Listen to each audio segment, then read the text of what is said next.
Alright, stop goofing around. So, I just want to give you guys a quick update on the... That was way too close. A quick update on the Docker stuff. So, I actually ended up spending too much time in Brooklyn.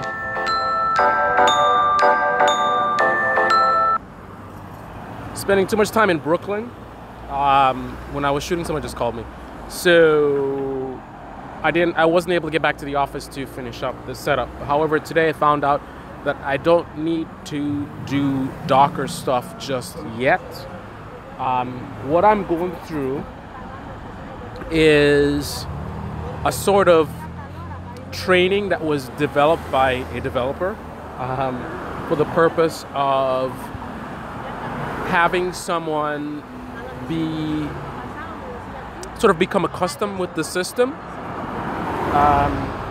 So there's a series of lessons that are done in the form of Bash scripts and Python scripts.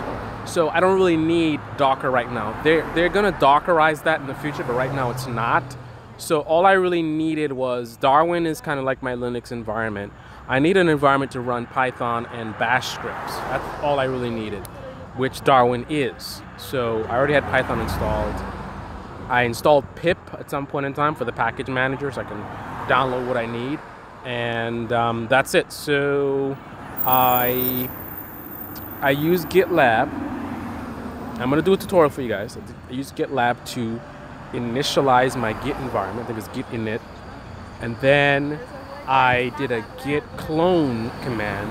And then what I did, and this is the thing that I'm discovering, is the way that this GitLab setup works. When you have a repository, there is usually a directory. You can usually see it when you go to the page for the repository on the web page. There'll be on the top somewhere in the center, there'll be a web link. That link is key to working with GitLab, because that's how you can clone and things like that. Because so you have this repo that's, you know, let's just call it, it's in a cloud, right? And you want to download files from that repo to your local machine. So obviously you need to point to the repo, and the way you do that is with the link.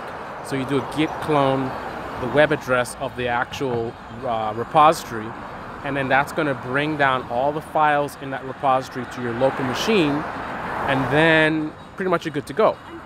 Now I'm going to need to figure out also, because I used to use CVS, so CVS is a little different, but I need to figure out how to work on files, because if I want to change my local files, there's got to be a system where I can lock the file, so I let other people know not to mess with the file, because we can't have two people modifying the same file and then our changes clash. So there's got to be a way I can lock the file, make my changes, and then commit the changes.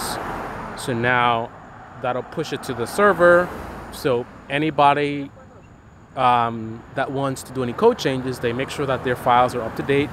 So obviously there's got to be a command that's like a git update or something to refresh, to make sure you pull down all the latest files, version of the files from the repo, and then you can do your changes knowing that you're updating the latest versions of files, right?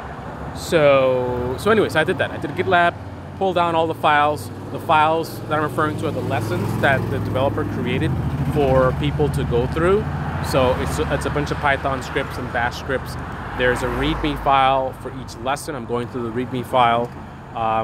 That is telling me what to do. And so far I'm doing things like setting up MySQL,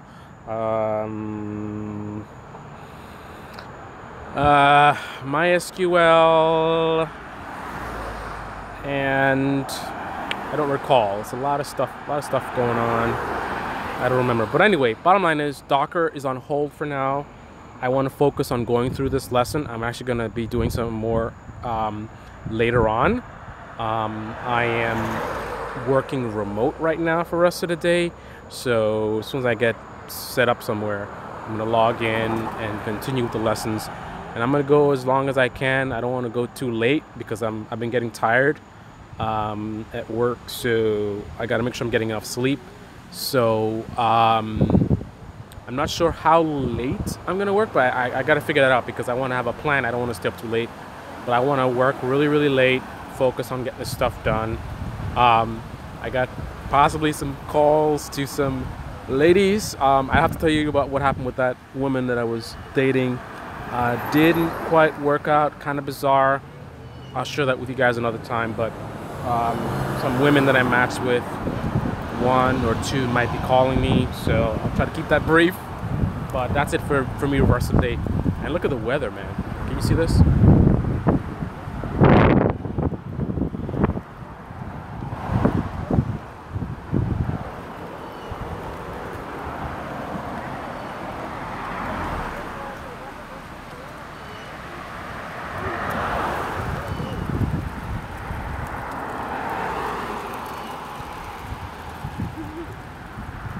Looks pretty bad. Something's coming, guys. Something's coming and it's not good.